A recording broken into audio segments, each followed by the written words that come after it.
طلب میں یہ علم کے اصول میں نکلتا ہے، یہ علم کی طرف میں خود کو لگاتا ہے، کان کفارۃ لما مضى، یہ اس کی گزشتہ گناہوں کا کفارہ ہو جاتا ہے۔ یہ علم کی طرف میں نکلنا، یہ علم کی طرف میں لگنا ایک ایسا عمل ہے جو آدمی کے گناہوں کا کفارہ بن جاتا ہے، اور اس عمل کی وجہ سے اس کے پچھلے سارے گناہ معاف کر دیے جاتے ہیں۔ بہت سارے اعمال پر شرموں کی طرف سے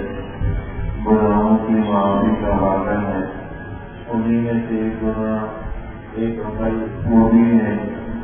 ایک عمل وہ بھی ہے جس پر یہاں پر بتایا کہ بہت سارے اعمال پر اللہ جل شانہ کی طرف سے گناہوں کی معافی کا وعدہ ہے،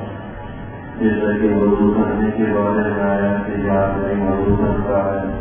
اس سے بھی انسان کے گناہ جڑ جاتے ہیں۔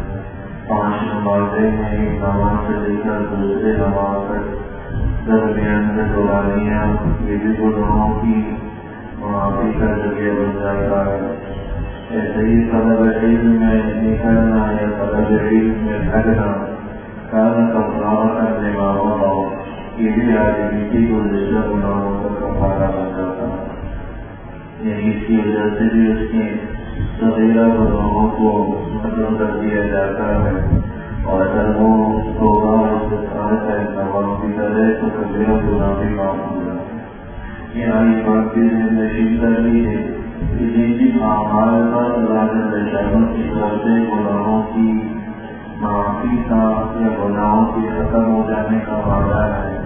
تو اس سے عموماً کبیرہ گناہ ہی مراد ہوتے ہیں، بڑے کبیرہ گناہ مراد نہیں ہوتے۔ یہ جو کبیرہ گناہ ہیں یا بڑے گناہ ہیں وہ 2 طرح کے ہوتے ہیں،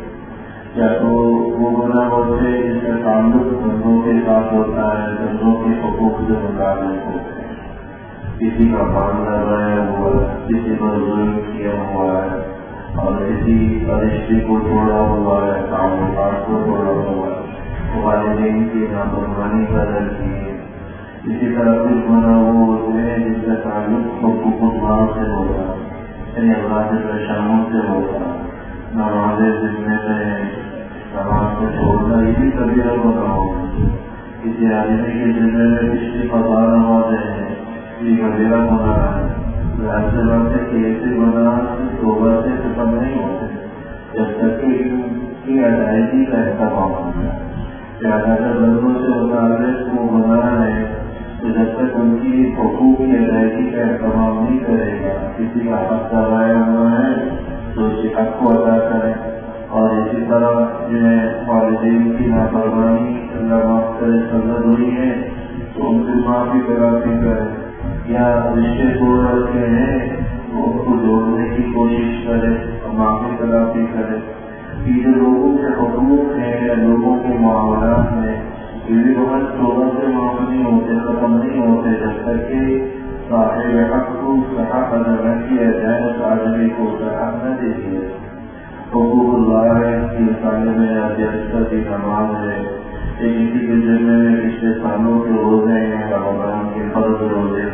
زکوٰۃ ہے، حج ہے، پچھلے سالوں کی زکوٰۃ اس نے ادا نہیں کی، حج فرض ہے لیکن پھر بھی ادا نہیں کر رہا۔ یہ سارے وہ چیزیں ہیں جو بہت توبہ سے معاف نہیں ہوتی، ختم نہیں ہوتی جب تک کہ آدمی بتا رہے۔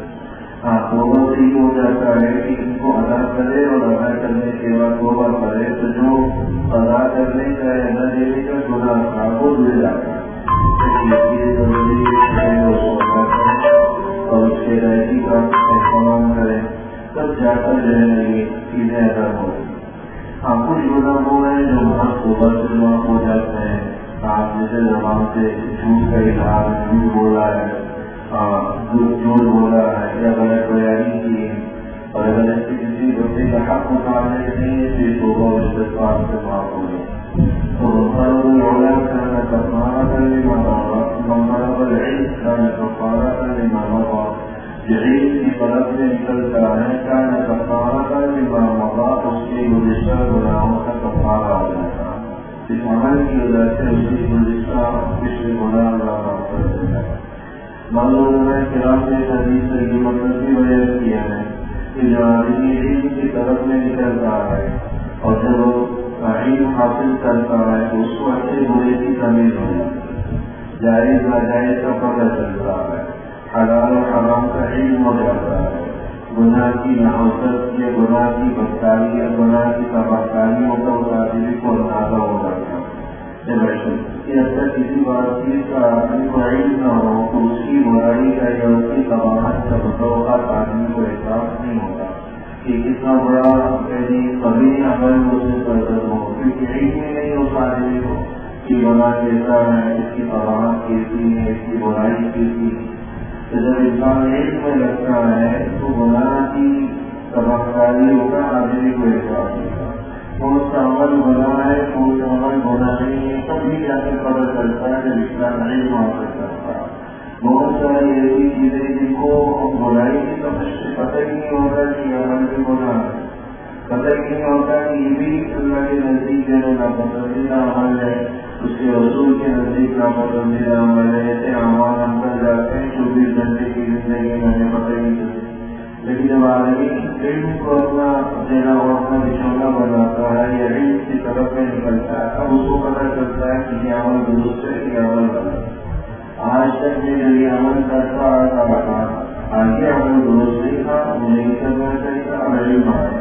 جب علم آ جاتا ہے تو انسان کو گناہ کا گناہ ہونا پتہ چل جاتا ہے، غلط کا غلط ہونا پتہ چل جاتا ہے۔ اب آدمی کو اللہ کی طرف رجوع کی توفیق ملتی ہے، توبہ قائم ہونے کی بھی توفیق ملتی ہے۔ جب تک کسی عمل کے غلط ہونے کا پتہ ہی نہ ہو تو دوسروں کا اس آدمی کو اس کا احساس ہی نہیں ہوتا، نہیں توبہ کی توفیق ملتی ہے، تو پتہ ہی نہیں علم میں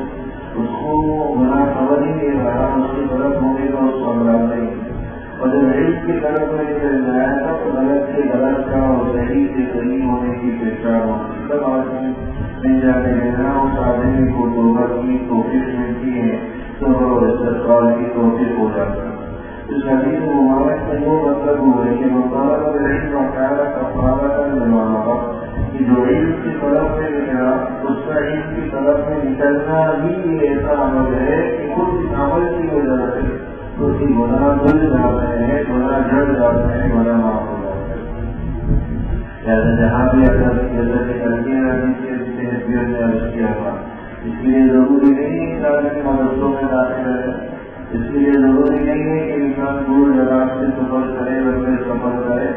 ٹھیک ہے، وہ بھی ایک حصہ ہے، اس سے بھی انسان کو اپنا وقت لگانا چاہیے۔ لیکن جب ہم جیسے مسجد کی طرف نکلتے ہیں یا کسی درس میں شرکت کے لیے نکلتے ہیں تو یہ درختہ طلب علم کے لیے یہ علم کے حصول کے لیے بیٹھے ہیں۔ آج ہم درس حدیث میں یہ طلب علم کی نیت سے اگر ہم بیٹھے ہیں تو یہ بھی اجر و ثواب کے تحت داخل ہوگا، اس فضیلت کے تحت داخل ہے۔ لیکن ہمارا یہ بیٹھنا، ہمارا یہ حدیث کا سننا، ہمارا یہ سبق کا سننا، درس کا سننا، کیونکہ ہمیں اس سے علم آ رہا ہے، لہٰذا یہ بھی عمل بھی ہمارے گناہوں کا کفارہ بن رہا ہے۔ گناہ جڑ رہے، دور رہے،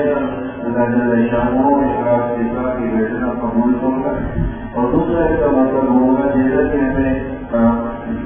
جیسے ہمیں علم آتا جائے گا ایسے ہی گناہ کی کباریوں کا احساس ہوتا جائے گا، اور جب گناہ ہونے کا یا گناہ کی قباحت کا شناخت کا پتہ چلے گا تو اللہ کو باقی بھی توفیق ملے گی،